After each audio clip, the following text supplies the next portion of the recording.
সুপ্রিয় শিক্ষার্থীরা, কেমন আছো তোমরা? নিশ্চয় ভালো আছো এবং সুস্থ শরীরে তোমাদের লেখাপড়ার কাজ চালিয়ে যাচ্ছ। তো তোমাদেরকে এখন আমি ওই ঘুরায় ফেরায় বারবার বিভিন্ন জিনিসগুলো স্মরণ করায় দেওয়ার চেষ্টা করব। যদিও তোমাদের হয়তো অনেকের মনে আছে, অনেকের মনে নাই, লিখতে দিলে ভুল করো, এই জন্য তোমাদের প্রতি কথা থাকবে, তোমরা বারবার লিখবে। যতটুকু পড়া তোমাদের হবে পড়াটা বারবার লিখবে, লেখার পরে ওটা বইয়ের সঙ্গে মিলিয়ে নেবে। যখন মিলবে না ওটা আবার শুদ্ধ করে পড়ে নিয়ে আবার শুদ্ধ করে লিখবে। এভাবেই তোমাদের চর্চা চালিয়ে যাবে। এখন আমরা বোর্ডে দেখি 1 নম্বর প্রশ্ন একটা আছে, কবির নাম সহ আমাদের ছোট নদী কবিতার শেষ 4 লাইন লিখো। তো আমরা বাংলা হলে উত্তর কথাটা লিখি, কবিতা লিখতে বললে কবিতার নাম লিখি। এখানে বলাই আছে কবিতার নাম আমাদের ছোট নদী। এখন কিন্তু বর্ষাকাল, ছোট নদী বড় হয়ে গেছে দেখতে, এবং আমাদের রংপুরের যারা তারা একটু পানির সমস্যায় সময় কাটাচ্ছি, কারণ গতকালকে যেভাবে বৃষ্টি হয়েছে 433 মিলিমিটার রংপুরে, সেই বৃষ্টিতে রংপুরের রাস্তাঘাট তলিয়ে গেছে। তো যাই হোক, আমাদের ছোট নদী কবিতার কবি রবীন্দ্রনাথ ঠাকুর। এটা লিখতে গেলেও তোমাদের কারো কারো ভুল হয়। এই রবীন্দ্রনাথ কথাটুকু একটা অংশ, ঠাকুর শব্দটা আর একটা অংশে আমরা লিখব এবং লিখতে হবে। এখন শেষ 4 লাইন বাছাই করে লিখতে হবে, অর্থাৎ এখানে তোমাদের বাছাই করাও সহজ, কারণ স্তবকে সাজানো আছে, 4টা স্তবক আছে এখানে। প্রতিটা স্তবকে 4টা করে লাইন আছে, তাহলে আমাদেরকে শেষ স্তবকটাই লিখতে হবে।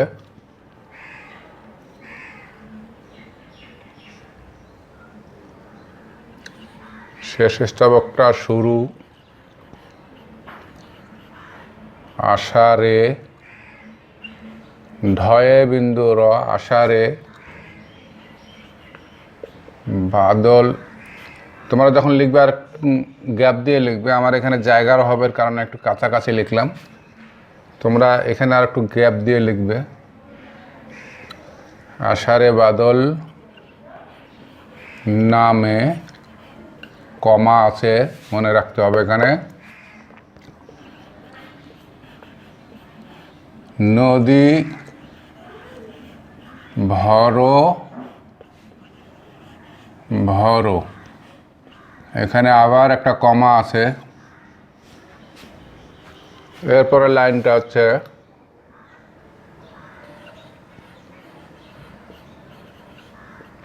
মাতিয়া। উচ্চারণের সমস্যার কারণে অনেকে এখানে মাটিয়া লিখে ফেলে, মাটিয়া নয়, এটা মাতিয়া।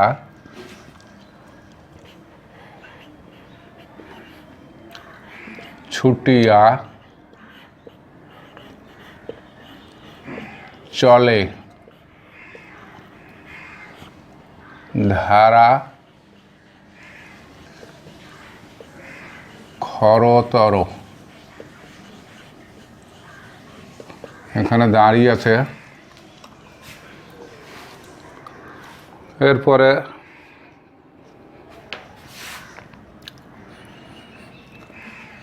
দুই কূলে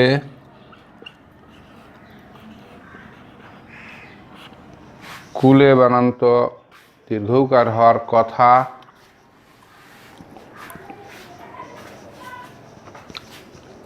দুই কূলে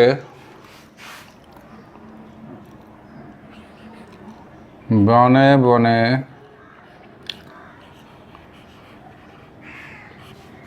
পড়ে যায়, এটা কিন্তু ডয় বিন্দু র, সারা, এটাও ডয় বিন্দু র,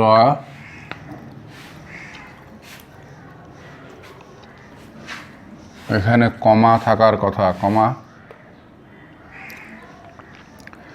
দুই কূলে বনে বনে পড়ে যায় সারা,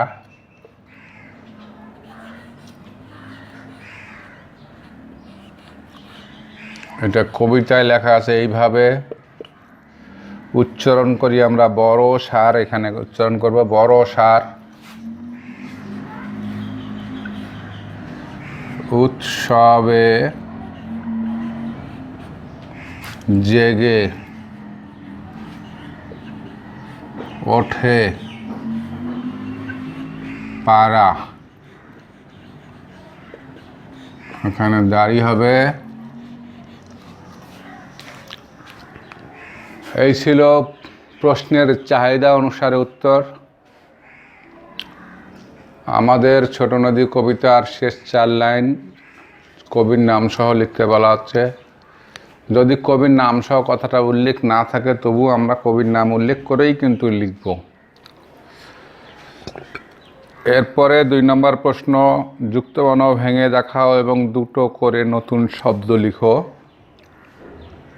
আমাদের যুক্তবর্ণের প্র্যাকটিস একটু কম হয়, তোমরা বাড়িতে বেশ ঘন ঘন এটার চর্চা করবে, নাহলে কিন্তু সমস্যা হয়। যুক্তবর্ণ থেকে অনেক ধরনের প্রশ্ন করা হয়, কখনো ভেঙে দেখিয়ে দুটো করে নতুন শব্দ লিখতে বলা হয়, যেটা এইটা। আবার কখনো বলে যুক্তবর্ণ চিনে নেই এবং নতুন দুটি করে শব্দ লিখি, ওটাও এই প্রশ্নটাই। কখনো যুক্তবর্ণ শুধুমাত্র ভাঙতে বলে, কখনো ভাঙা যুক্তবর্ণ সংযুক্ত করতে বলে। তো প্রশ্ন দেখে উত্তর হবে। এখানে আমাদের শব্দ আছে বিখ্যাত, এর সঙ্গে একটা যুক্তবর্ণ ক্ষয় জফলা, ক্ষয় জফলা ভাঙবো খ, এর সঙ্গে জফলা এইভাবে লিখব। ব্র্যাকেটে যেখানেই ফলা আছে সেখানে ব্র্যাকেট থাকবে। শব্দ হচ্ছে ব্যাখ্যা, খ্যাপা। সূর্যি দীর্ঘ উকার, যদি কারো পুরাতন বই থাকে, অর্থাৎ আগের 2020 সালের আগের কোনো বই যদি কারো কাছে থেকে থাকে তাহলে তার বইটাতে বানানটা হয়তো ভুল থাকতে পারে। এটা দীর্ঘ উকার হবে সূর্যি। এখানে যুক্তবর্ণ জয় জ ফলা, ভাঙলে জ ফলা, ব্র্যাকেটে জ ফলা লেখা হবে। শব্দ হচ্ছে শয্যা, সাহায্য, ন্যায্য, এরকম। এখানে দুইটা দেওয়া আছে, শয্যা এবং সাহায্য। স্রোত, দন্তে শয়ে র ফলা এখানে আছে, স র ফলা এভাবে লিখতে হবে, ব্র্যাকেটে র ফলা কথাটা উল্লেখ থাকবে। শব্দ হচ্ছে সহস্র, অজস্র। কণ্ঠ, মধ্যাহ্ন ঠ, এখানে যুক্তবর্ণ, ভাঙলে মধ্যাহ্ন ঠ। শব্দ হচ্ছে কুণ্ঠিত, গুণ্ঠন, মধ্যাহ্ন ঠ। 2 নম্বর প্রশ্ন উত্তর এভাবেই হবে। 3 নম্বর প্রশ্ন তোমরা দেখতে পাচ্ছ, এখানে কয়েকটা প্রশ্ন আছে। 1 নম্বর হচ্ছে কে সুন্দর ধরনী দান করেছেন। এই উত্তরটা আমরা একটু কম বেশি করে লিখতে পারি। মহান আল্লাহ সুন্দর ধরনী দান করেছেন, আল্লাহ সুন্দর ধরনী দান করেছেন। আমাদের সৃষ্টিকর্তা মহান আল্লাহ সুন্দর ধরনী দান করেছেন, কোনোটাতেই সমস্যা নাই। আমরা মধ্যপন্থা অবলম্বন করে লিখি, খুব বেশি লিখতে গেলে সময় লাগে, কিছু ভুল হওয়ার সম্ভাবনা আছে। এই জন্যে আমরা লিখি মহান আল্লাহ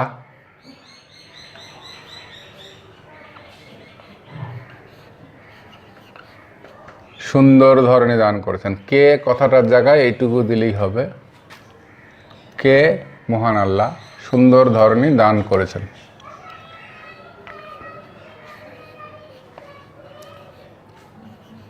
সুন্দর ধরনী মধ্যাহ্নয় দীর্ঘইকার, মহান আল্লাহ সুন্দর ধরনী দান করেছেন।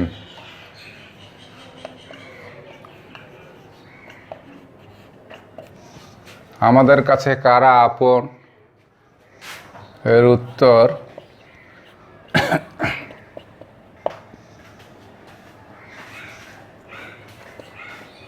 পিতা মাতা ও স্বজন সহ। স্বজন সহ, সহ কথাটা একসঙ্গে, পিতা মাতা ও স্বজন সহ সবাই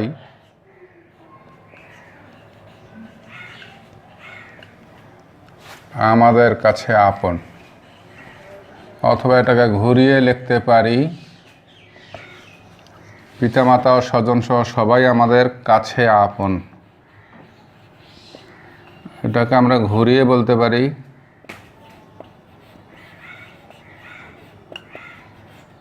আমরা বলতে পারি আমাদের কাছে, কথাটা আগে বলতে পারি বলে পিতামাতা স্বজন সহ সবাই আপন। তবে আমাদের কাছে কথাটা যেন আবার সেভাবে লিখতে গেলে দুবার না হয়, একবার।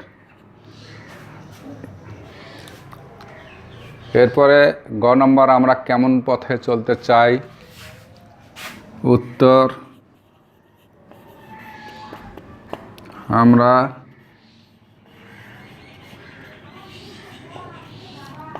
সরল সহজ ও সৎ পথে চলতে হবে। এভাবে লিখলে হবে, সরল, সরলের পরে কমা দিলে দেওয়া যায়, অবশ্য বইয়ে নাই দেবো না। সরল সহজ ও সৎ পথে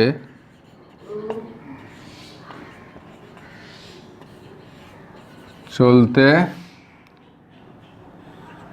চাই।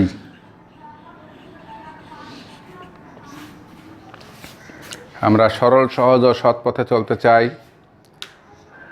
প্রার্থনা কবিতায় কবি কাকে এবং কেন না ভুলে যাওয়ার কথা বলেছেন? প্রশ্নটা বইয়ে যেভাবে ছিল সেই প্রশ্নটাই, তো ওখানে বলছে কবিতায় কবি কাকে না ভুলে যাওয়ার কথা বলেছেন এবং কেন।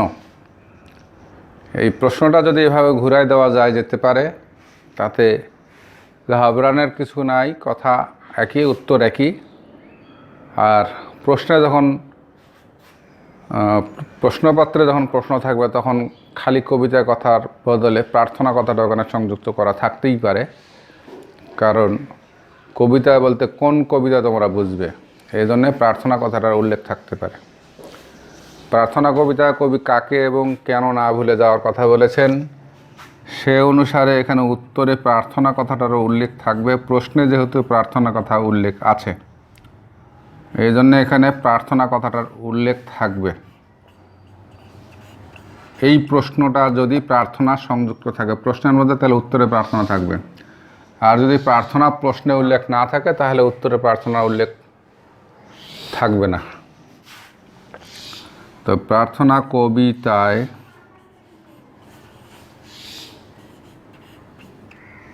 কবি, এই যে এখানে যেভাবে লিখছি আমরা সেভাবেই লিখি। প্রার্থনা কবিতায় কবি মহান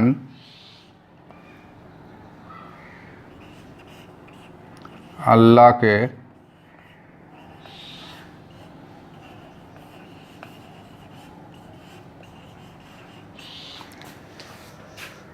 না ভুলে যাওয়ার কথা বলেছেন।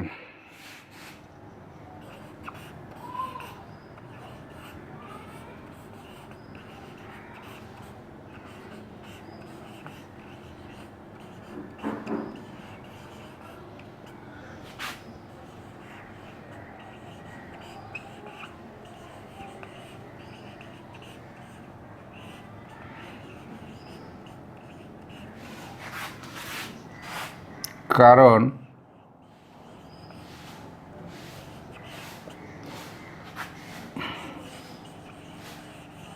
তিনি, কারণের পরে কমা দেওয়া যেতে পারে, কারণ তিনি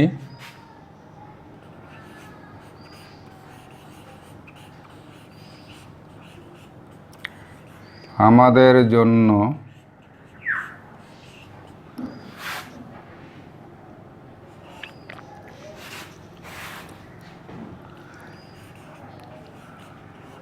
এই সুন্দর পৃথিবী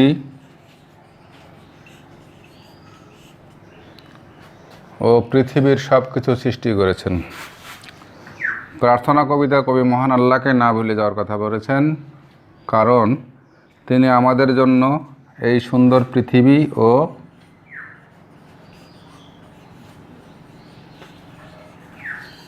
পৃথিবীর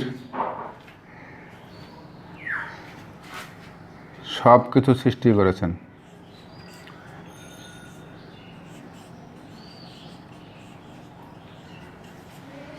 সব কিছু সৃষ্টি করেছেন।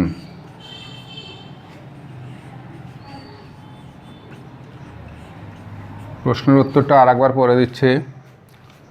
প্রশ্ন হচ্ছে, প্রার্থনা কবিতায় কবি কাকে এবং কেন না ভুলে যাওয়ার কথা বলেছেন?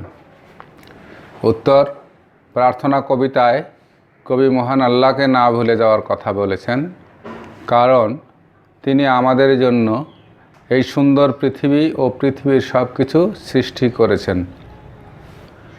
এরপরে তোমাদের জন্য বাড়ির কাজ হিসেবে থাকবে 54 পৃষ্ঠার, তোমাদের বইয়ের 54 পৃষ্ঠার 1, 2 এবং 3 নম্বর। আশা করি এই কাজগুলো করতে তোমাদের খুব বেগ পেতে হবে না, সহজ কাজ আছে, আর পড়লেই সহজ, চর্চা করলেই সহজ, আর কঠিন মনে করলেই কিন্তু কঠিন। তো তোমাদের কাজগুলো যেন সুন্দরভাবে হয় এই আশাবাদ ব্যক্ত করেই আমি আজকের ক্লাস থেকে বিদায় নিচ্ছি। আল্লাহ হাফেজ।